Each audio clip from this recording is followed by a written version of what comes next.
Hello everyone and welcome to the Grafton Community Television Studios. And today I'm going to have a chat with Grafton's own Bonnie Frederico. She's a local artist and we're going to talk about her life in art. We're going to talk about a new program that we hope to get off the ground featuring her and her talents. And we might also close the program out with talking a little bit about the Small Stones Art Festival in Grafton. So, welcome, Bonnie. Thank you very much for having me. I appreciate it. My pleasure, my pleasure. So we'll start with some of the simple stuff. Have you always been an artist, or is this something you picked up along the way as... Well, it's kind of a funny story. I mean, I've told it many times, but as a kid growing up, I always wanted to help my father paint the house. And being a girl, he said, oh no, you can't help me. So I never got to help him paint the house. So going through school, taking the classes that I did, luckily, I took a few art classes, but that wasn't my main focus. So I went off to college, and the college that I was at, it was a liberal arts college, which allowed me to take a lot of art classes. And so then I really kind of started to working on art and mathematics. Those were my two interests. And I graduated with a degree in math and taught high school for a few years. And then I still had this yearning and love for art and painting, and I started to take classes and study at the art museum, etc. And before you know it, people were asking me to teach them, and I kept studying and teaching, and it all happened that way. It was great. Okay. What art museum did you study at? At the Worcester Art Museum. I took classes there. All right. But And then you, over the years, you've been teaching out of your basement at home. right. That's why I've called my studio the cellar shop. Right, right. Yes.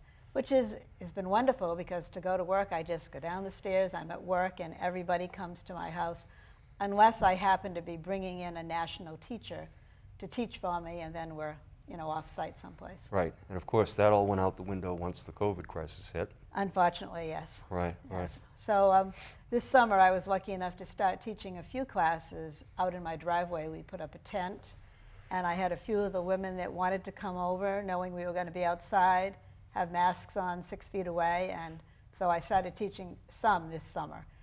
And trying it a little bit this fall, even though they're in my house, but still 6 feet apart with masks on and sanitizing, and we'll see how it goes. I don't know. So how did it go outdoors under the tent? And It went well. It went really well, except some of those very hot days. The girls were calling me on the phone saying, couldn't we please be in your basement? Yeah.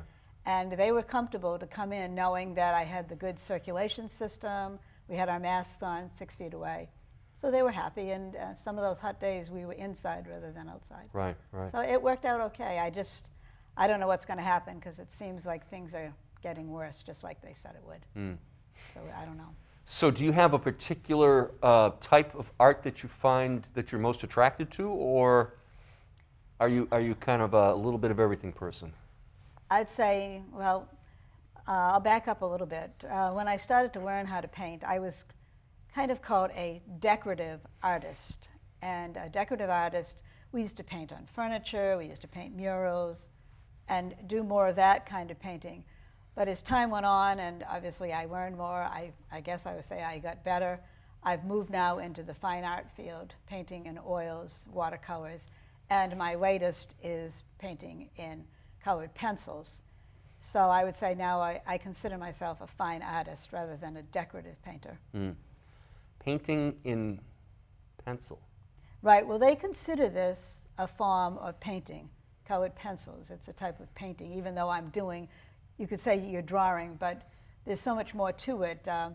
When I first started, I had seen some colored pictures that my friend had done, and I had questioned her about them, and I said, wow, that looks like you're doing an oil painting. Well, she said, there's wax-based pencils, there's oil-based pencils. And Tommy said, oh, I'm going to get you those for Christmas, which he did. He got me a set for Christmas. And he came down. I'm always down in the basement. He came down and he looked at me and he said, I thought you were going to use those new pencils that I got for you. And I said, well, I am. And he said, it looks like you're doing an oil painting. So the very first thing that I had done was a picture of this apple, which he said, oh, wow, that looks like you've done it in oil painting. And that's pencil. And that's all pencil. Wow. everybody has a different technique when they do pencils because of the way I blend and shade, etc. It looks more like an oil painting. Some people like the background to show through, which gives it a whole different effect. But I like it to be heavy, rich, blended, and looking like an oil painting. So that's how I started out. This was my very first project. Wow. And from there, it's history. So what is a watercolor pencil? I've seen those before. Those are very different. Let's make believe I would put this apple down in red pencil, watercolor pencil, and then I would put water on it with my brush, and I would try to either lighten, darken. I mean, there's different ways I could do it, but I have used watercolor pencils, but the whole look would be different. I see. Actually, I could probably show you. This is my book. I wrote a book on watercolors. Okay. All right, and in here, Featuring the bandstand on the cover. yeah, the bandstand on the cover. Actually, and not that I haven't got there, this happens to be the entrance to my house. I see. The cellar shop. Okay. But I just want to show you the apple in here done with, well, it doesn't look too bad, but this is a watercolor of 2 apples that fell off my tree.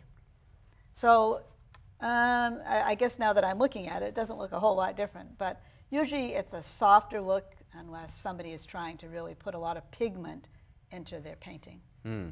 But that's kind of the difference. And like I say, everybody has a different flair, how they approach different mediums.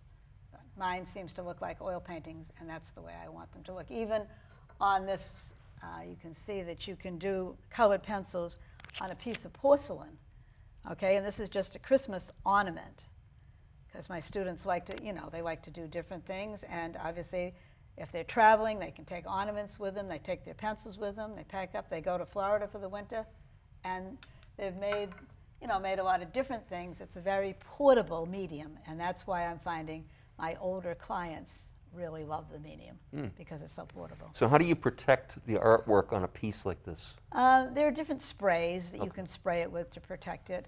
I mean, if I took my fingernail, no matter what medium it was, whether it be oil paints, pencils, watercolor wouldn't go on that, I could scrape it off with my fingernail. I see. So it doesn't matter. You have to be careful. Yeah. Wow. So what else have you brought with you today? Well, I brought, you know, kind of a smattering of different things, because obviously I like to do different things on different surfaces. These happen to be painted on mat board, which is an easy thing to acquire. I've done some beginning bookmarks, and these also can be on just scraps of mat boards. They could be on heavy cardboard, you know, most anything. The picture I have displayed here is on a paper which is called Mutentes paper, and easily acquired. It comes in big sheets, 22 by 30, for $2 to $3. Very inexpensive, but it comes in a huge range of colors, and so people get to pick different colors, you know, when they're trying to do a project. And Say the name of this product again. it's called Mutentes. It's a French word, so it's Mutentes, T-E-I-N-T-S, Mutentes paper. So, and sometimes you can use a little bit of a liquid on it, but not too much, not like watercolor paper. Right, right. Do I have any other different papers with me? Nope, that's mat board. And nope, mainly I like to work on mat board because it's solid, you know, it makes a nice backing. I do like this, but there's pros and cons to it. It has more of a tooth to the surface, and so you have to consider what you're putting on it when you're working on the toothy surface, where this one is nice and smooth. So all of these different pieces and all of your different interests leads us to part of the reason why you're here today was the project that we want to kick off here, featuring you conducting art instruction. And we're thinking of calling the program Try Something New. And what would you show viewers in the first episode? What do you have in mind to try and kick the program off? Well, the two two projects that I'm thinking. I had originally thought about doing this project, which is a little more involved. But then I thought today, oh, maybe a bookmark would be good. They wouldn't have to buy quite as many supplies, and they could see if they actually liked doing it rather than buying. Let's say this project requires 20 pencils. This project might only require 10 pencils. And you'll need to either go to your local art store or online, like everybody does, to either Amazon or Dick Blick, which is an art site, and you either have to order them or go to the, like I say, the Art Emporium, which is in Westboro, and they have a good supply of everything. Mm. So the cost would be less, and I'm sure they would have scraps of matte board down at the Art Emporium that they would maybe give you or for 50 cents sell you. Whereas you have to buy this whole piece of paper to get that. To get that. I mean, but this is only $3, so the difference I would say is probably in the amount of pencils. Mm. So I've kind of rethought what I might do, except I don't want it to be too boring. Right. I mean, probably if we attack this, we would do one leave 1 week and the second leave the second week. Hard to judge once I get penciling and actually doing the work how long it's going to take me. Sure. You know, I know how long it took me to teach my students, but this will be a whole different circumstance. So what types of tools would people need to have at hand if you chose to start the program on the two falling leaves? Okay, so if they decide to do this, obviously, they need, let's say, 10 pencils. They're also going to need a mat board. You're going to need a good pencil sharpener, something that'll give you a nice point. You're going to need either a tracing pad to trace a pattern, or if you're comfortable by just looking at my picture, you can sketch these two leaves out. You can see that one of them is definitely an oak and one of them is a maple. So you need to sketch it out. A good eraser, preferably a pink pearl eraser and not just the eraser off of a pencil. Mm-hmm. Sometimes it's good to have like a little brush, because as we're doing this work, sometimes little pieces fall off the pencil and you need it almost like a little mop, and you'll mop it. So, because if you do this, lots of times you're getting a smear or a streak, right? And so you're kind of just dusting it off. And you said 10 pencils. What types of pencils would we use on the project? We would be using, I think I put my box here so I could show. Oh, there. Yeah. You'd need, well, I like Prismacolor pencils, and every company has different pencils. So these are wax-based pencils, okay? I wouldn't want them to be using oil-based and me wax-based, because it's going to be a whole different ball game. Different technique, yeah. Yeah, so it's wax-based pencils put out by Prismacolor, and they're easily found, and not that I'm promoting the Art Emporium, but they have a huge selection as compared to if you go to Michael's. Right. They have some at Michael's, but probably the Art Emporium or Dick Blick or Amazon. Right. And what about cost? What would something like that tin full of pencils, what would it be? Well, there's 12 in here, so I would say probably about $15, $16. So not crazy. No, the pencils run about $1.50 a piece. Okay. So not, you know, if people really get into it, I encourage them to do at least one project by buying individual pencils, but then you can buy a whole set of 132. I mean, and you've got the sky's the limit. But before you make that investment, you want to know that you're going to love doing this. Right. And if you chose this piece to start your program with, right. I will say we're probably going to need about 20 pencils to do that. Okay. And then, of course, the paper that you mentioned. Paper, which is only about $3. The hard thing maybe will be if you're not a proficient drawer, you maybe will be uncomfortable trying to sketch this out. Now, I don't know, maybe I'd need to talk to you how they could get the pattern to put onto their paper, but that would make it a little bit more involved. And so I think that's why I was thinking maybe this would be the better way to go. I mean, I could probably do a good explanation, but I think it'll be more difficult. Now, this technique on the green leaf that caught my eye, I noticed how the colors subtly change from darker at some points to that very pale green right in the middle.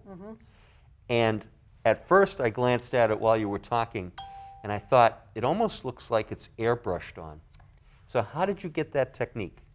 Okay, well, a little bit of that airbrush feeling that you're seeing is, I would say, is because, like I say, there is a little bit of tooth to the paper, okay?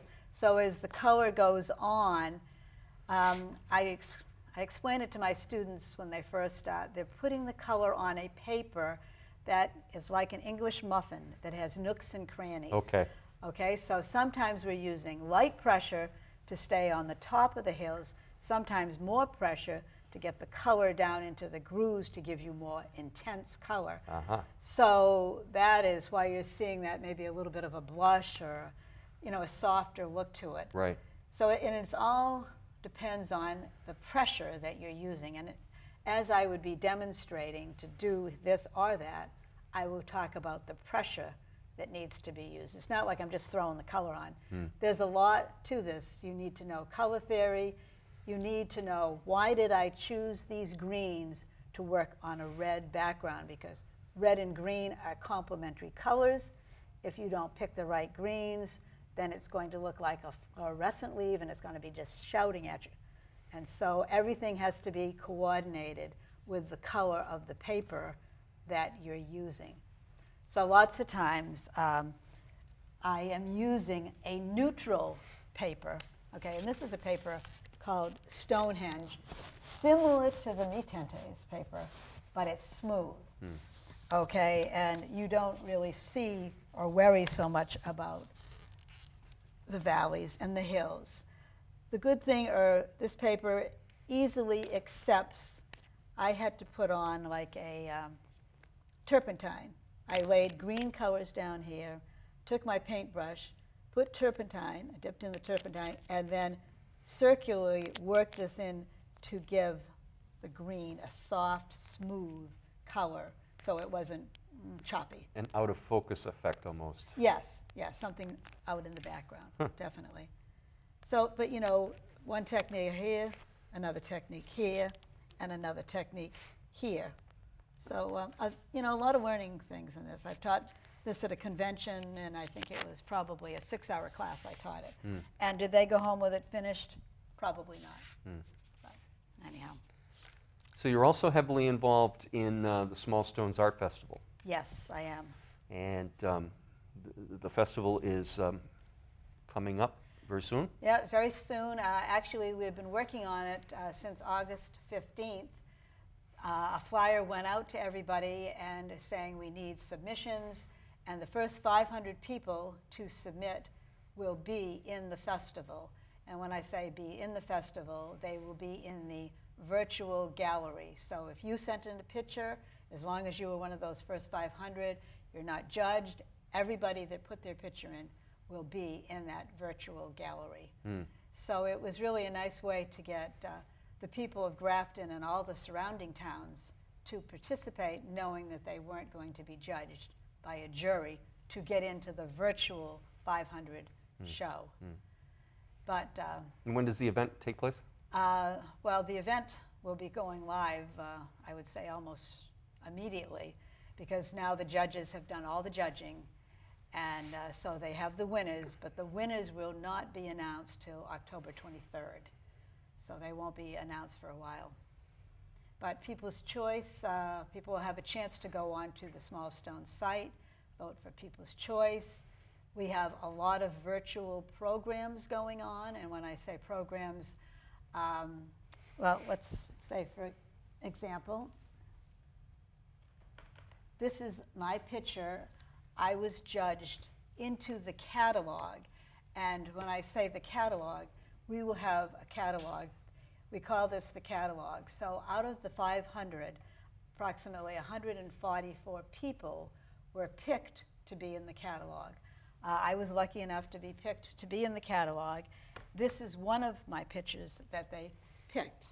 It happens to be a colored pencil, and it's done of my grandson.